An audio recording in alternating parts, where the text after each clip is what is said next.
From the Apubco Studios at Britain and Broadway, you're listening to a News OK podcast. Hi, everybody. Welcome to a comics podcast at newsok.com. I'm Matt Price, here with Kyle Roberts. Let's run down the books this week. There was a couple big Superman books that came out this week. So if you're a super fan, good week. It's the wrap-up of Grant Morrison and Frank Quitely's All-Star Superman, which takes the Luthor storyline that's been going on for all 12 issues, and it's a wrap-up to that. I think this is one that's going to be years from now considered a classic Superman storyline. And then if you like your Superman a little more on model as far as maybe art-wise, because Quitely does have a different style of art, Gary Frank and Jeff Johns are doing Action Comics. It's part 4 of the Brainiac arc, where Brainiac is trying to essentially take over the world. There's Kandor is involved. Gary Frank draws the Superman that looks very much like Christopher Reeve. I like his artwork a lot. And it's very action-packed. At the end of the issue, there's you just wonder how can the heroes possibly get out of this, and it's a very good one. And Lego Batman comes out. And Lego Batman comes out shortly, so it's good to know. So it's a couple big Superman books. So if you're a DC fan, those are kind of the big hits this week. If you're a Marvel fan, Kyle, you looked at a couple. Yep. Okay. Secret Invasion.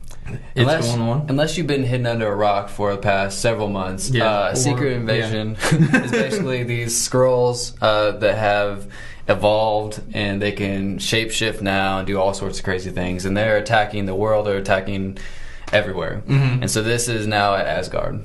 Right.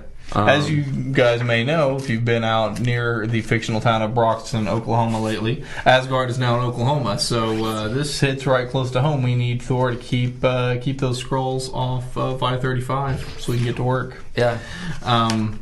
So basically in this issue, the Skrulls have come to Oklahoma. Mm-hmm. This is written by Matt Fraction, who you know from a long time for his work on stuff like Last of the Independents, and who's now one of Marvel's go-to guys.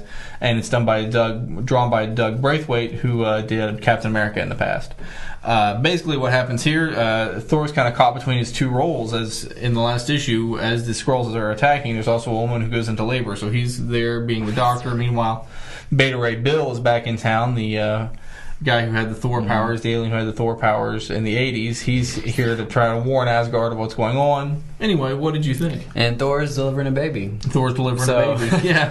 I mean, if you're a big Thor fan expecting to see Thor in a lot of action, this may not be the issue for you. But I feel like he's coming. Oh yeah. I think probably the next issue he's going to hit it big. But there is a lot of action. You've got Beta Ray Bill defending himself against this Skrull who has his former hammer. You've got the other Asgardians. Yeah, also trying to still very Asgardian. I thought there was a nice moment where the volunteer firefighters in this Oklahoma town decide they're going to go try to help put out the fire in Asgard. So the town and Asgard are starting to learn to work together. Oklahomans, good people. That's right. We would totally help Thor put out a fire. Okay, next. All right, next. Speaking of Fraction, he's also doing Uncanny X-Men, right. And this is the third part of this series. Basically, on this part right here, X-Mansion gets attacked. They go to San Francisco, and a lot of kind of mutant hate crimes start happening.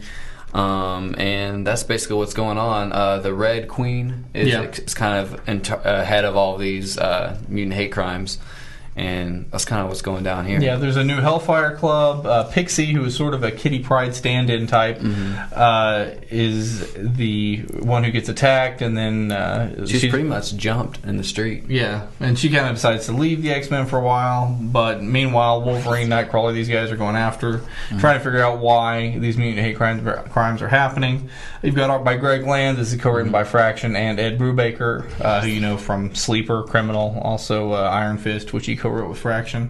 I think it's kind of, again, kind of a sexy X-Men. There's kind of a lot of stuff in there that is maybe a little risque in some ways, but also, I mean, I think that's always maybe been part and parcel with the X-Men. So yeah, and not quite as much as the issue before. Not quite as much as the issue before, yeah. But it's kind of there. Dazzler's in this one. Yes. So yeah, I mean, some people have some problems with Greg Land's obviously heavily photo referenced art, but I think it works for what we're doing here. I think it's a good X-Men run. So I also just want to mention real quick The Age of the Century, which came out from Marvel. It's written by Jeff Parker and Paul Tobin, who I think are two of Marvel's best kept secrets. Sort of a old school, early Marvel style type issue. Since the Century was introduced as a character who had been around in those years, but then everybody forgot about him. Supposedly, this sort of fills in those gaps as what he was doing back in that time. So, what'd you like? What was the best thing you read? I'd have to go with the X-Men. All right. Good, solid story.